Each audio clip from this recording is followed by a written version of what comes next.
event here at Pride House. My name is Tor Hugne Olsen. I'm the Executive Director of Sex og Politikk, or Norway's member of the International Planned Parenthood Federation. I'm happy to welcome you here tonight in a discussion around one of the themes that have been quite frequently discussed, and maybe also a little bit too loudly discussed in Norway during the last few months or even a couple of years.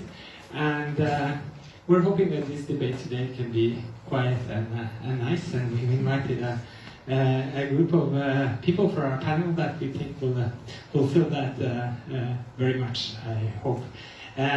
We also hope that there will be some time for discussion for the audience as well. Sex og Politikk is an organization that works with sexual rights in general, but we focus on those rights that are controversial internationally. And that's basically three areas of rights that are very controversial internationally. Firstly, it's comprehensive sexuality education, where Sex og Politikk provides education materials to Norwegian schools. We have Uke 6, which is the most used education material in Norwegian schools. Last year there were about 51% of the primary and secondary schools that used our equipment in their education. The second area is abortion, which is of course controversial. You can say even it's a big discussion here, even though here everybody agrees that we should have some sort of abortion rights, and the question is until what week in the pregnancy that you can take an abortion, whereas internationally there are still countries that do not allow abortion. And the third area is the area of Pride Week, which is sexual and gender diversity, and this panel should definitely cover much of that. We work internationally mainly, but also nationally on these issues. We have a project that involves 12 countries around the world within our international federation. And one of them is Romania. And one of the panelists is from Romania, and he is also working with that organization, also called SEX, as in SECS, which is the to have better sexuality and prevention, contraception, education. Florin is the director, former director of Access, the main LGBT organization in Romania, and has been an activist, one of the first activists in Romania. So we'll hear from him. From Norway we have, maybe the biggest trans... Oh, I'm not on the camera, sorry. I was trying to not to block the people I'm presenting. Maybe the biggest trans activist in Norway, and the chair of what we say, POGI, now I have to do patient organization for gender incongruent, is the English word? Thank you. It's Isak Bradley. No, it's not. It's Isak Bradley. We have two Isaks here today. It's going to be a little bit confusing. So welcome to you, Isak Bradley. And then we have, lastly on the panel, we have Isak Jacobsen, maybe I should thank who is the vice chair of SNU, our youth organization. And I will then leave the floor to our organizational advisor who is going to lead the panel. It's Thierry. Thank you. Thank you, Torunn. We'll have about 40 to 45 minutes, and then we'll have about 15 minutes for questions from the audience. So please ask questions. So in the last few years, one of the most controversial issues within sexual rights, both internationally and nationally, have been in regards to gender. What are the major challenges in relation to living relation to living conditions that transgender, non-binary and gender diverse persons are faced with here in Norway and in Romania? Maybe you, Florian, can give us some information about the Romanian context. I can start with, and thanks for having me. I mean, it's quite unique to be in a space like that, having the possibility to have a drink, meeting nice people. Let me start with Romania with some general information because unfortunately they are quite relevant for the local situation. Currently there are no programs, plans, projects addressing LGBTI health issues sponsored by state as such, but we are good in attracting foreign money from Norway, from other sources. Sorry for that. So that's our capacity so far. And this speaks for itself. I mean, when your state does not recognize you as a valid citizen, you feel living in a society that treats you as second-class citizens. And to give you a few basic examples, we are lacking a national strategy on sexual and reproductive health and rights for all from 2004, and we are lacking a national HIV strategy from 2007. That means that in practical terms, this state, the Romanian state, which by the way is a member state of the European Union, is not dedicating money to LGBTI people at all, and that's affecting transgender people disproportionately. In terms of practice, we didn't follow the adoption of the World Health Organization standards in terms of the pathologization from 2018, if I'm correct. So we didn't adopt it at the national level, which means that the health officials are having difficulties to treat transgender people as regular citizens. We are lacking medical education on that. There is not even one course in the Faculty of Medicine or in other faculties, the Faculty of Law, to deal with trans issues. We do not have medical expertise at the basic level, so trans people are basically in the situation to identify themselves who might be a specialist in this area, and that's not easy, especially if you're not living in the capital, in Bucharest. It's the same with substances, hormones. Basically, they have to find, I'm speaking about they because I'm a privileged person. I'm a gay man living comfortably in Bucharest and trying to assess the status of transgender people in Romania as much as possible. A lot of them are actually forced to buy hormones, for example, from the black market, which in itself is problematic because it comes with a lot of risks, and your health can be endangered. It's not a surprise that a lot of people from this community have a clear mistrust in the health officials because of their lack of expertise, because of their attitude, which sometimes is quite obvious and very negative. You cannot pretend that you didn't notice. The health coverage, the health insurance system does not cover the needs of transgender people. So it's not exactly a pinky situation currently. And unfortunately, I have to say that the situation is deteriorating rapidly under the influence of the global anti-gender movement that decided to use transgender rights as a tool of oppression. They tried to demonstrate that by supporting transgender rights, we are destabilizing the natural order given by God, by whatever, by universe. We basically try to convert kids from schools into trans persons, so they lose their natural identity, and therefore, yesterday actually, sexuality education was forbidden in the parliament, by the Romanian parliament, and it's basically accessible for people who are 15 years old plus.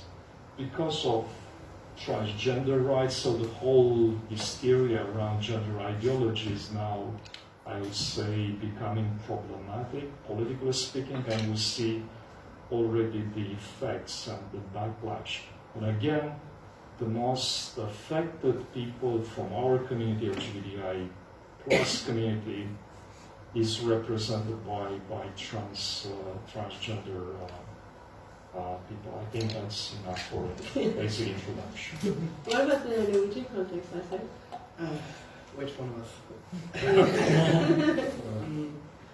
I mean, I can see the similarities of what is possible that might happen, even in Norway.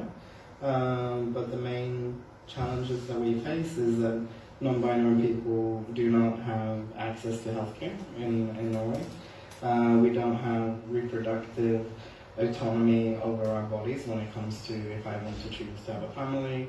I don't have a choice. I don't own my uterus, for example.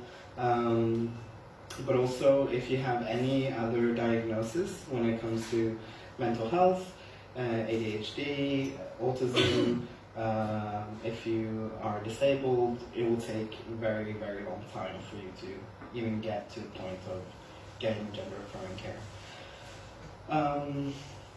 And that's just the health part. But then we have, you know, the economic part. People in Oslo are very lucky that they have this place called HOPS, which is a health station. But in the rest of the country, we don't have that. So everybody, if you live up in north, you have to be then sent to Oslo to just take a blood test, which is bloody ridiculous. But they don't.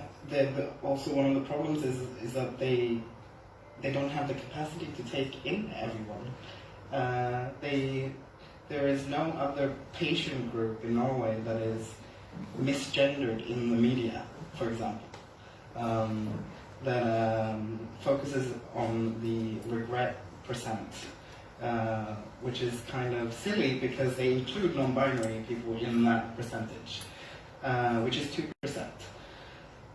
Also, they include people with who are not happy with the treatment that they have gotten. That doesn't mean that they're not trans. It just means that they are unhappy with the treatment that they have gotten.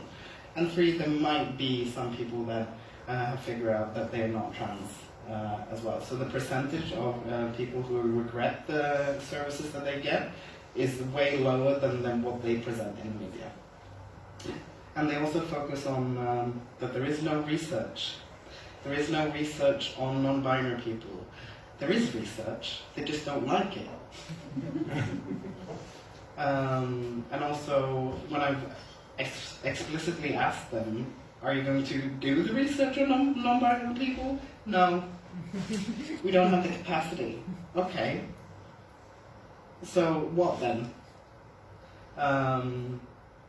Yeah, so there are many things when it comes to the health bit, when it comes to applying for jobs, economically, and we see that now even HOPS can't take in anymore because it's not responsible for the current patients that they have. What I see now is like the community, the trans community, is trying to help their trans siblings when it comes to healthcare. And that's why you see there is lots of splice, crowdfunding. Like we have to crowdfund our healthcare, basically. Oh, that's terrible. Even if it comes to, like I had a friend who didn't have money for hormones because it's expensive if you don't have the diagnosis and they are non-binary. So then I started a crowdfund for them. Luckily I managed to get 3,000 krona in so that they can have for a couple of months. But it's basic needs, it's medical treatment, it's living in your apartment. Like I have friends that have been thrown out because of that they're trans. And in Norway we only got the discrimination law in 2020. And that's only 2 years ago. So everything before then you could discriminate for anything. So yeah, there are many things, and I don't have time to say all of those things, but the patient organization that I represent is the largest patient organization, and we are the youngest. That should say something.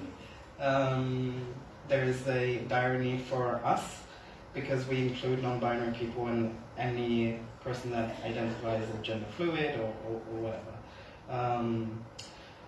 But we are not funded by the state. We have no employees. Everything is voluntary based.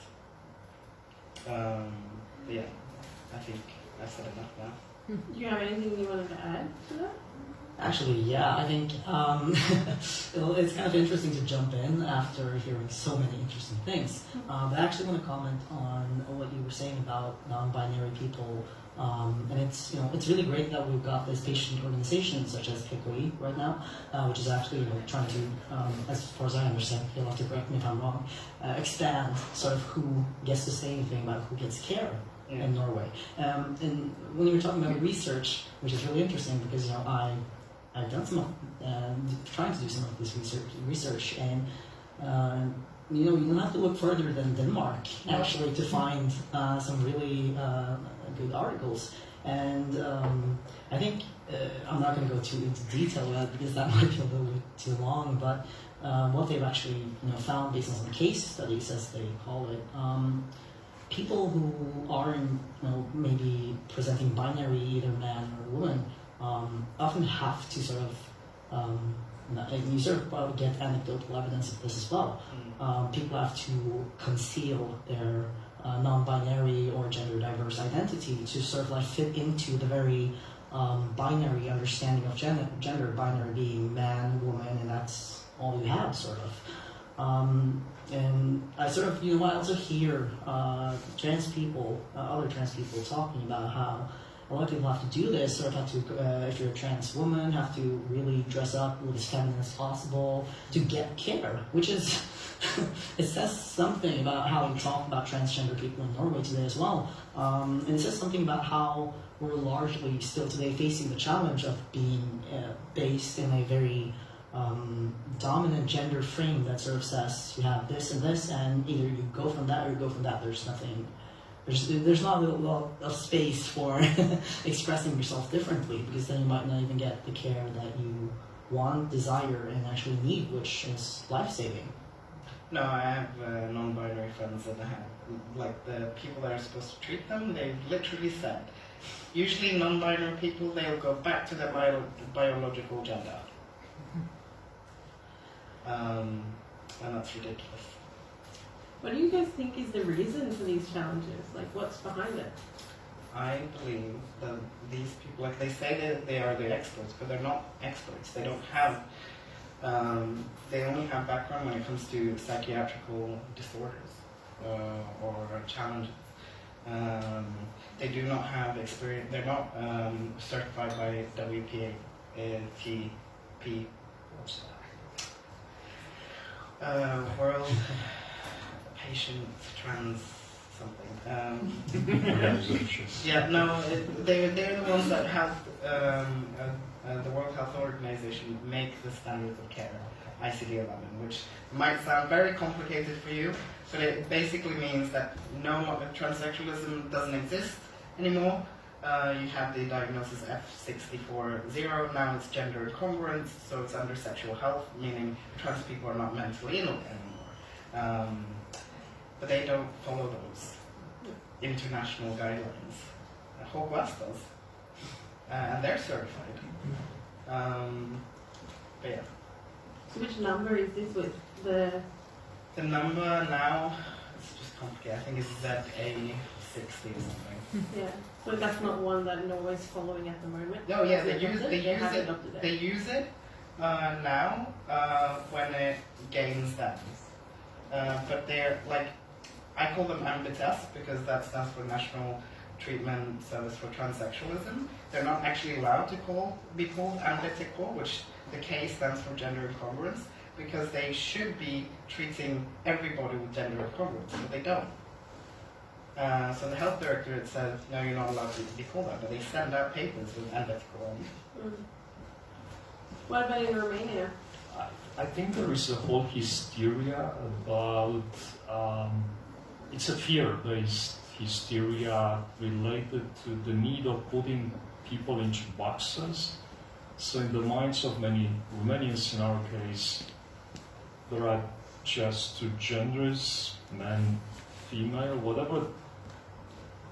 So you have to be part of these two lines in order to be acceptable. And that's a problem if you look to the biological diversity, but because it does exist, before the whole discussion about gender identities and gender diversities, we faced biological diversity for centuries. I mean, I found a text in the Jewish tradition, and it's speaking, I think, about 7 genders. So 2,000 years ago, we realized there are various types of genders, and we try in various ways to embrace them, at least to recognize it. While today it's like man or woman and that's it.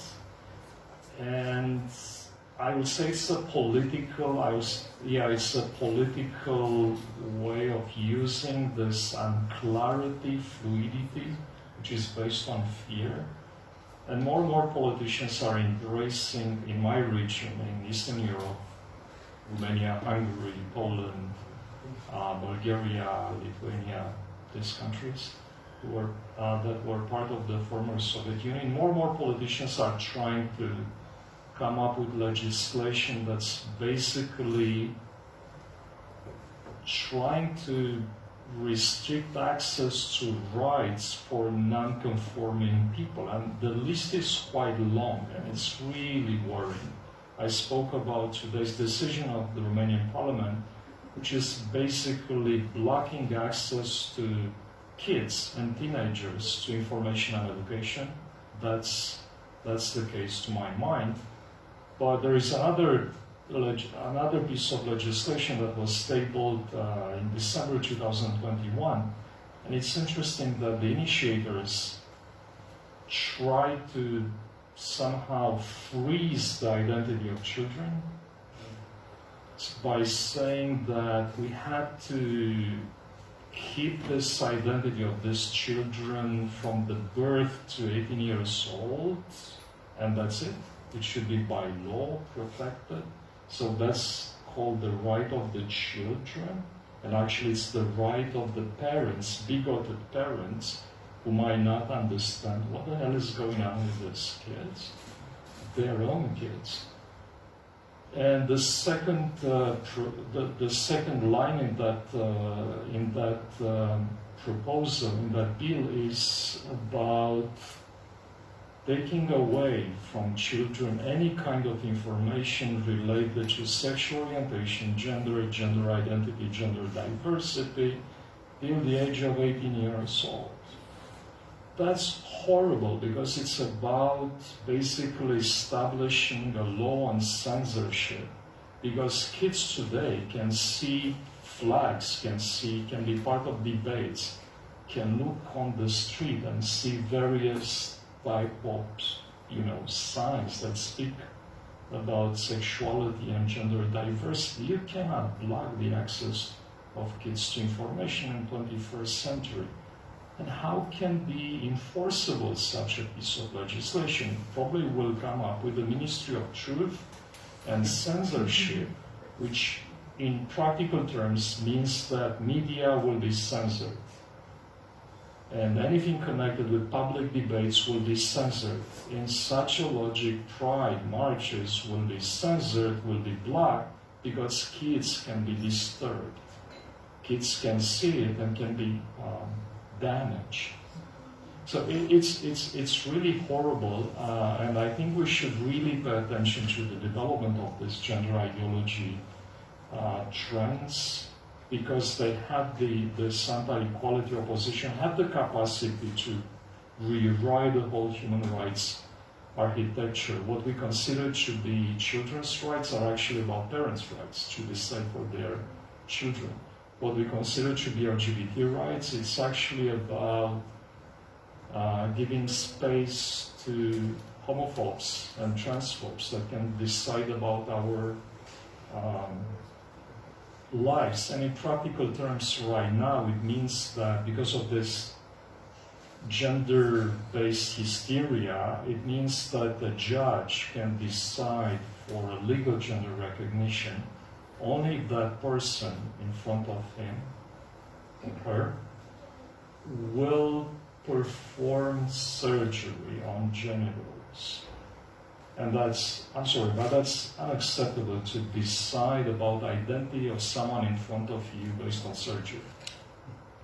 Who are you on earth to decide that someone should perform a surgery in order to be acceptable in the eyes of a judge? I mean, that's part of the practice we are facing in Romania. Of course, we're suing a lot against this type of practices, but the vast majority of transgender people actually have little access to legal counseling, little access to legal assistance. It's quite expensive. And I looked through a study conducted by my own organization, except 2 years ago, and I selected 3 answers from our trans beneficiaries. I think we spoke with 150 plus people, and a significant number of them said 3 things. I cannot afford some or all of the judicial administrative costs and others when it's about transition. So basically they cannot afford. The judges will ask me to have done the surgery down there, I mean the genital area, before they change my documents, so they cannot change the legal documents, the one that's allocating you a space in society without this surgery. That's the case with so many courts. And the third line that struck me, well, I'm afraid that the authorities will ask me to go through abusive procedures such as the evaluation of the National Institute of Forensic Medicine. So, forensic medicine is that institute where you are supposed to go in order to get green light. In practical terms, it means that you are subjected to a very arbitrary medical procedure, extremely abusive by medical personnel who have a significant bias. It shouldn't be the task of forensic medicine, whatever institute to deal with trans issues. Unfortunately, that's the case in Romania. And all of these are politicized and used against as a powerful tool against LGBTI rights in general. Sorry for being so long. It's okay. You wanted to add something, Isak? Yeah. I actually just wanted to say a comment on something that you mentioned earlier, Florian, because it would be really problematic when you mentioned, sort of trying to politically establish a truth of gender, especially, the gender ideology of 2, basically. Because the worst case scenario is that you actually sort of you'll impede a lot of scientific contributions here, because if you can't really, as far as I understand, at least scientifically right now, as Isak also mentioned earlier, historically been very psychiatry-based and something, and now we're moving further to sort of try to actually include the voices of transgender people and figure out what kind of care is best for them, how is it working in the long run. All these things are really important, and moving away from the whole there's 2 natural genders, and then trying to expand actually our scientific knowledge of gender, sex, all these things that are really complicated, if you ask me. And if we sort of get this fear-based ideology kind of thing that actually restricts people more than it probably helps them, the worst case scenario is actually you'll get a situation where you can't actually contribute scientifically anymore because you can't. It'll sort of impede the whole academic freedom principle, which would be terrible. You don't really get a lot of good answers then if you want to base your political implications on research. That would be very problematic. And you're seeing these tendencies today. Very scary. And Yeah. if you remember, sorry for adding Yeah. this, a few months ago, I think the whole Russian war, the whole attack in Ukraine was motivated by Kremlin based on this gender fluidity, the advancement of gender ideology. So somehow this side of Christianity represented by the Russian Orthodox Church and the state that's supporting the Russian Orthodox Church and consider itself as the defensor of Christianity and the defensor of humanity, basically use this type of arguments for justifying the war, because you in Western democracy are way too decadent, are way too fluid, are way too promiscuous, way too whatever, way too. So they have to invade the country in order to save the whole humanity. Does it make sense? So if you look to the wording of this type of justification, is absolutely a horror to use some people in order to explain why you have invited a sister country. That's the political arena in which we actually navigate.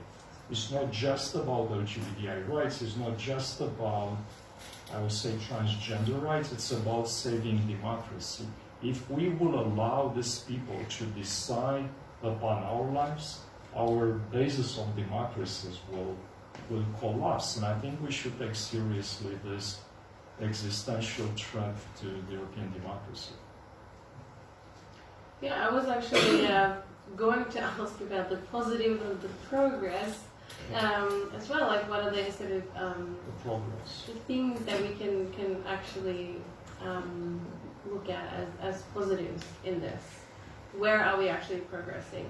What are the good news?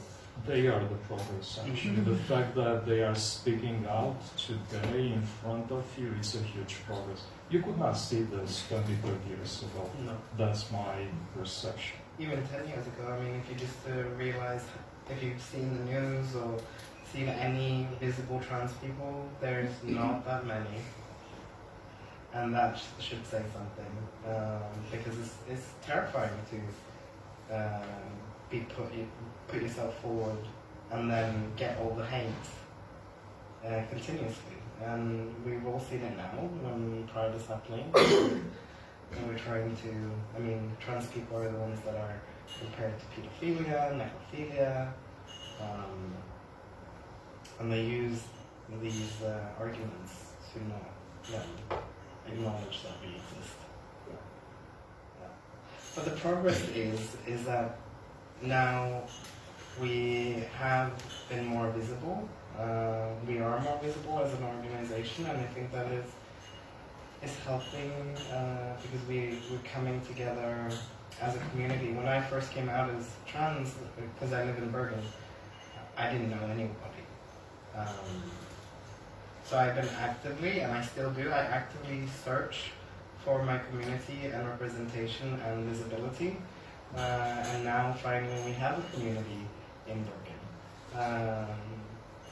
But still there is youth now that feel that they are alone. And luckily I work in Bergen Kommune, which is a municipality of Bergen, where I work with trans youth. So I was like, hello, welcome. So I think that's the positive, is that there is more communication and visibility when it comes to trans people. That doesn't mean that we are hurt. That's still an issue. Did you have anything to add to that, Isak? Well, I agree with everything that Isak is saying. I think one thing, it's kind of sad to call it progress if you ask me, but that we managed to change that you have to sterilize yourself before 2016 to change your gender marker. I think it's huge progress, but it's sad that we have to call it progress because essentially you were taking away the right to have biological children because of there's probably a lot of reasons. I don't want to be too hasty to say because of this and this and this, but I think we have to look at the history of how we talked about trans people, and it's been very either this or this. You're going from being a man to a woman, sort of kind of thing, and then you have to remove the genitals to be a woman, for example. I think it's terrible, but to be positive, it's incredible that we're sort of trying to expand our knowledge on how complicated gender identity actually is. I actually, in 1979, I think it was sort of like the main doctor, I don't know what to call it, overlege. Yeah. Chief physician, I think it is. Was actually commented on the whole, the worst case scenario if we don't sterilize would actually be that you end up having a person who's socially recognized as a man who becomes pregnant. And that would just... They don't want us to reproduce, that's the whole point of castration. Yeah, there's a lot of terrible implications here.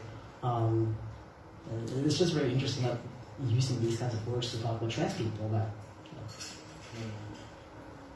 Sorry, that wasn't really positive, but it's kind of... At least we don't have the sterilization. Yeah, that's the point. Part anymore. Yeah, we're moving in the right direction, but there's still problems and complications with reproductive intent for transgender people today, but at least we're moving in the right direction. Yeah, well, that's I guess the sort of Norway context. How is it in Romania, the broader EU? You mentioned the anti-gender movement earlier. So anything you want to elaborate on? Well, we thought that once we entered the European Union in 2007, we managed to achieve a lot, and the progress in terms of rights is linear and will achieve much more, and that's wrong. The history showed that actually the possibility to regress, to lose rights that seems to be stable and secured, it's rather significant. Even in the EU context, look to Hungary, the model that Romania has adopted, the anti-homosexuality law actually is making victims, and trans people are among the first victims because they should not be seen, they should not exist in the public space, and they should not be treated equally. I think it's worrying to see this trends within the European Union, and it's true that the European Commission made some significant steps in relation with Poland, in relation with Hungary. I hope it will do the same type of, will perform the same type of politics of whatever, equality and recognition of rights in relation to Romania, if we choose to be the new Hungary in the region, and that's a possibility right now, unfortunately. So at the local and regional level, I think we should recreate networks of solidarity with various types of movements that can understand the implications of this type of gradual restriction of rights. It has a severe impact in terms of accessing public information, in terms of exercising freedoms, and that's affecting all of us as Romanian citizens. So my hope is that we will be able at one point to create a movement of solidarity with minority groups that are impacted disproportionately, and that's the solution for survival of the whole democracy in our countries, I would say. Because we know who are behind it. We know that people like Putin, like Viktor Orban in Hungary, are those who are instrumental in taking this decision, and we should confront them. We should speak out against them. And here, Norway and a few other countries in the region, I would say, can play a significant role. Absolutely. And on another segue, there has been some discussions regarding third legal gender category. In Norway, we've actually started the process into introducing it. You know, what third gender gender recognition, why is it so important? And which consequences does the lack of such recognition has on the lives of transgender, non-binary, and gender diverse persons? It's all about equality and rights. When a group of people are not recognized for who they are, they don't have access to many, many things, such as healthcare. But I have the assessment here, what they would want. They have 3 models.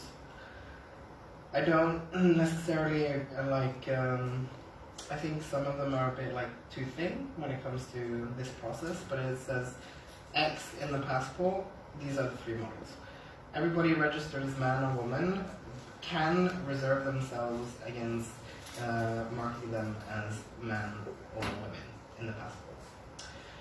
Introducing a third legal gender category in the entirety of the law, for example, in the equality law, about gender, what's it called? Sorry, gender Distribution. Yeah. In the public committee and like higher education. And then the next one, which I'm just like, if they do this, then they're just going to blame trans people for removing gender entirely. Remove or reduce the importance of gender in the law. And it's just ridiculous that this is what they've come up with. Any reactions to this? Then which model do you prefer?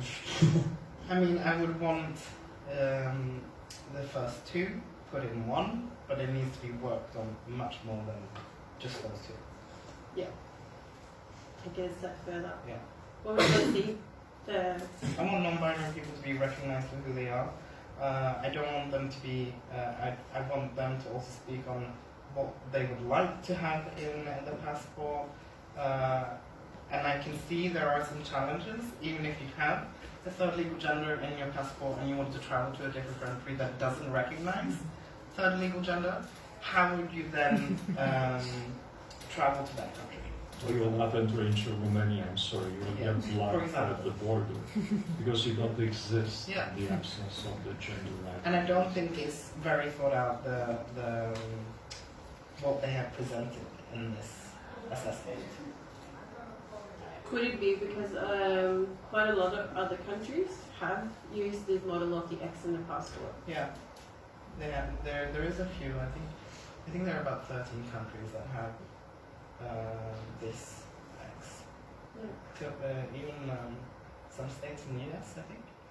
Yeah, some in the US, Australia, New Zealand, I think. Yeah. India does. Yeah. Did you want to add to this? No. I'm trying to imagine a freedom of movement which is guaranteed by EU and the whole economic and European area. Yeah. Might be considered in this context. I mean, I see people getting stuck and unable to move with jobs, with their lives in other countries. So it's indeed a very complicated matter. And the third version is absolutely dangerous because the number of movements will absolutely explode and will immediately find Everybody us will guilty. hate us. Absolutely. They won't hate the government. They will blame trans people like they're already doing. Because apparently we have so much power. It's ridiculous how much power we have. Yeah. You're a mafia. Yeah. You should admit it. Did you want to say something? Yeah, and I think both of you are raising some really important points here.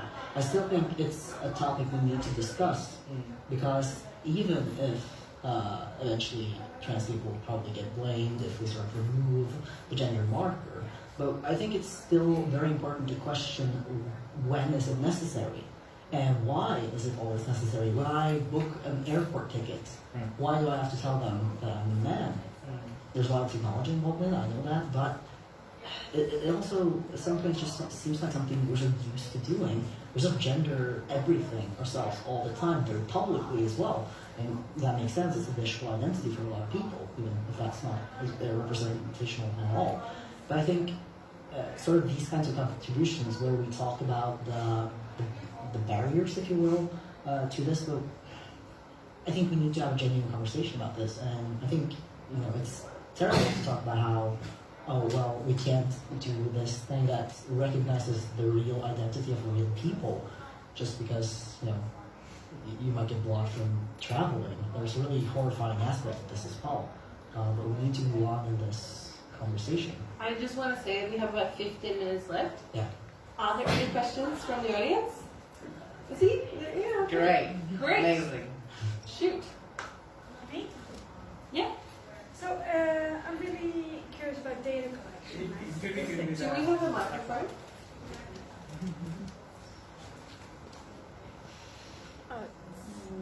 Or I can just speak up. You should shout. There is a microphone. It's hidden intentionally. So I'm curious about data collection and statistics, and I think it's really important to disaggregate data, and I'm wondering in what degree we should gender disaggregate data. And do you have a recommendation on what alternatives should be standards in surveys, for example? I think in surveys you need to remove gender because, I've seen these meetings where there are surveys and then I don't think the people that have made them know they have male, female, Venezuela. They have other, transgender. Transgender is not gender. I'm a man and I'm trans.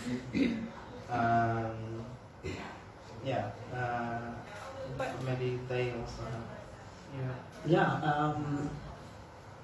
I think we need to sort of question when is it relevant. I think is important because sometimes you have gender-based violence, and statistics are important to know what kind of percentage of gender sort of makes sense. But we need to sort of reflect on what kind of words are we using. I've seen some terrible examples where it's just like it's not representative at all. So if you actually want to do statistical research, you have to think about what kinds of markers or options, if you will, are you actually including? Are they representative? Why are you adding them? So there needs to be a little bit more reflection there than there seems to be as of today, I would say.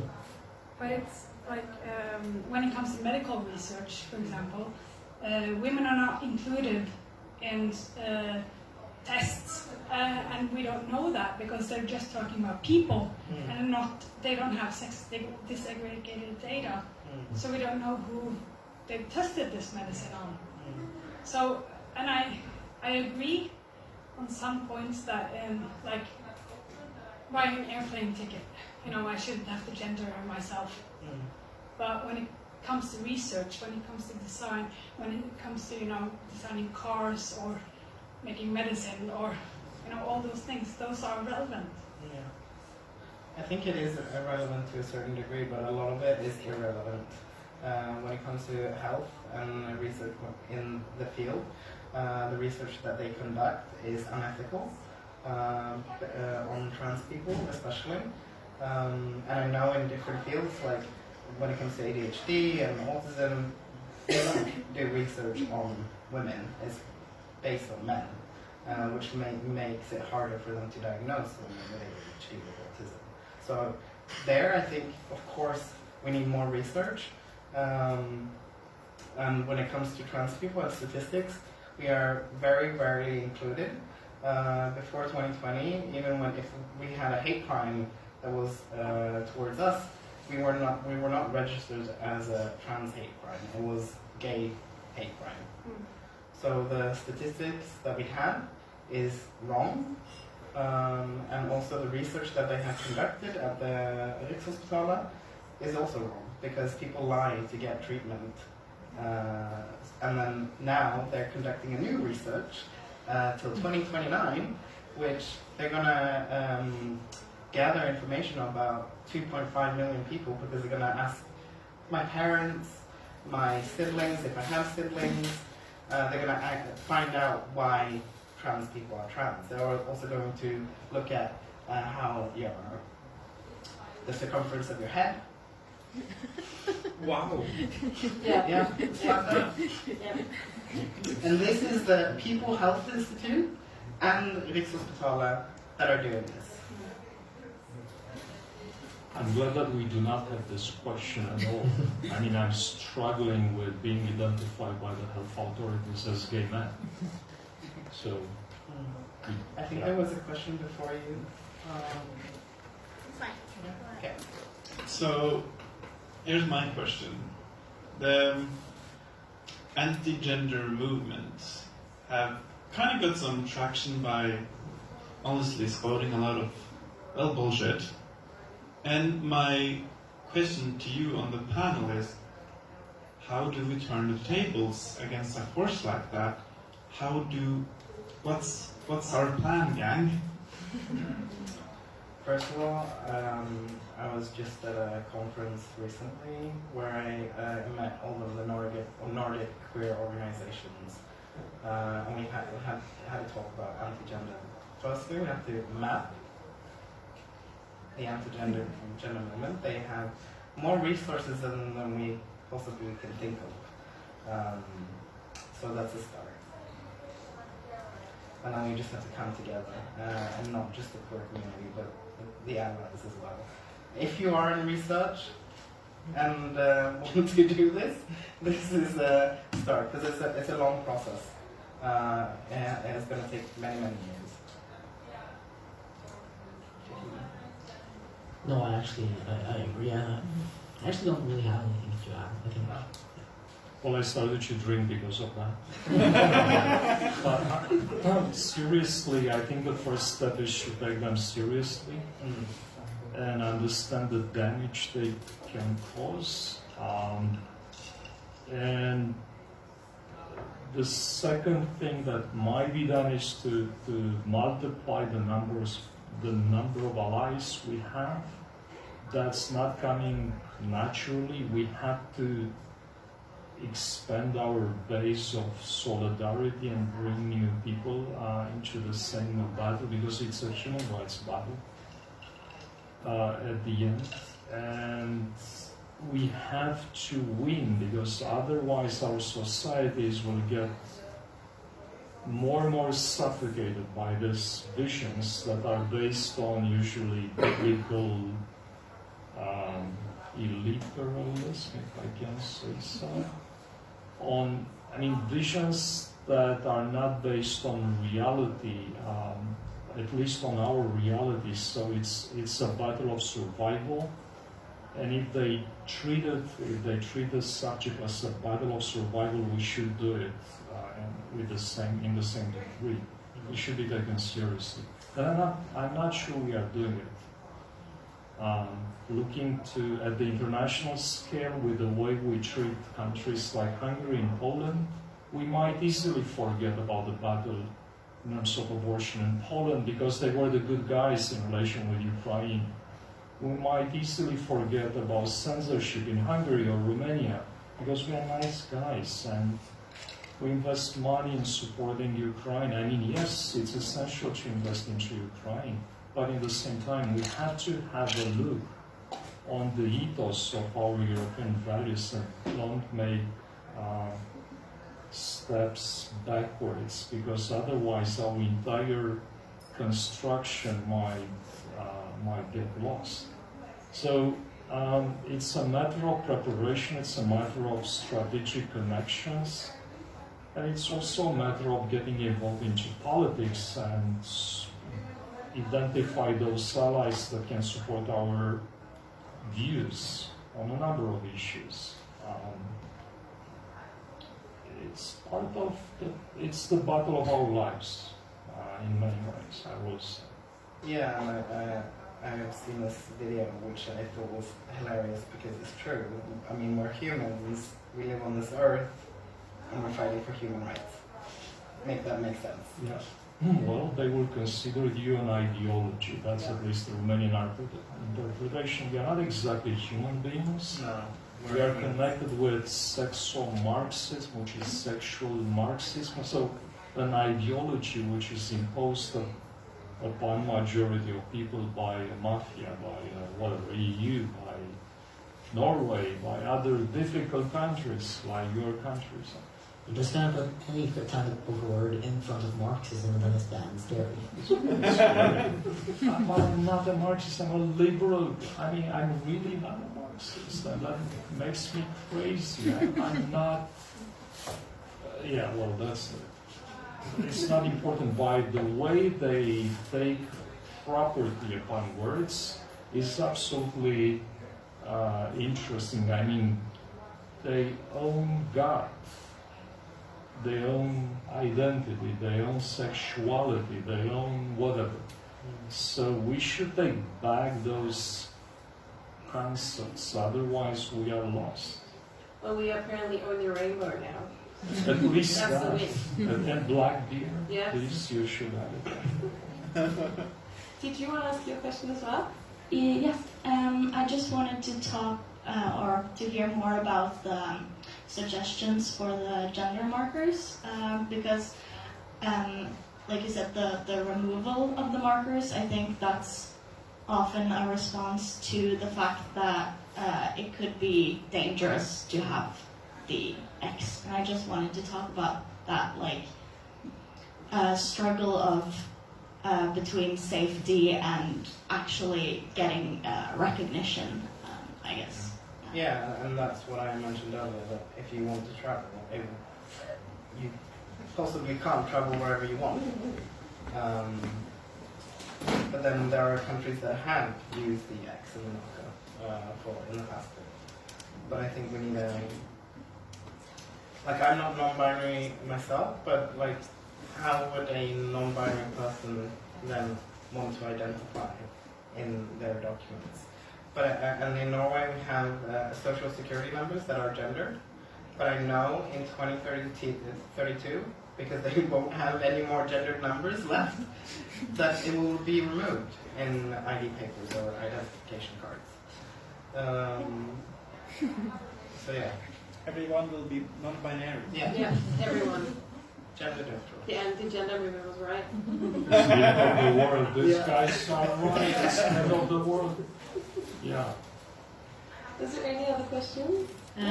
Yeah, or I don't know, it might just be a comment, but I thought I would bring a tiny bit of hope because I work in a large upper secondary school at Kvinne school here in Oslo, and for Pride, our students plaster the whole school with flags, printed out themselves. We have the big ones that we got from the municipality as well, but they didn't think it was enough, and there are quite a lot of trans students, some of which have traveled quite a long way to go there.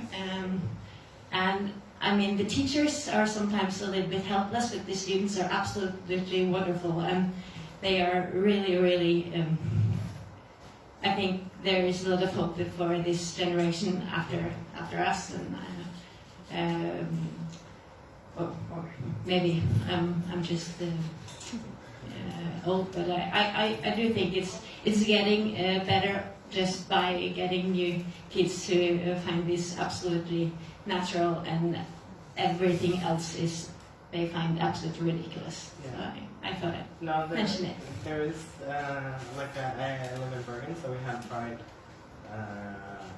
Parade on the 11th of June, and then that was the first time we had walked in the Pride Parade since the pandemic, but also the first time in Bergen. But I was so moved to see so many trans flags in the parade, because I've not seen that before.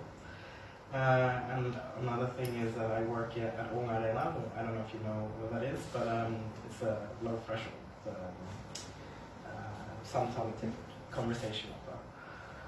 And then I was just sitting in the reception, and there was this mother that came in with her kid, and then it was really nice because they were just talking, and I was just doing my thing and overhearing. But then she said, "Yeah, you got han, hon, han," and then I just got so moved that I started crying because it was so beautiful to just witness. So I think the new generation, they have so much access to information, the good and the bad, but that gives me hope for the future. And then I hope that our generation, like I'm 33, that we then will be the elders, or, you know. And that's a wonderful way to end this. Thank you for the hope. It's good. So thank you, everyone.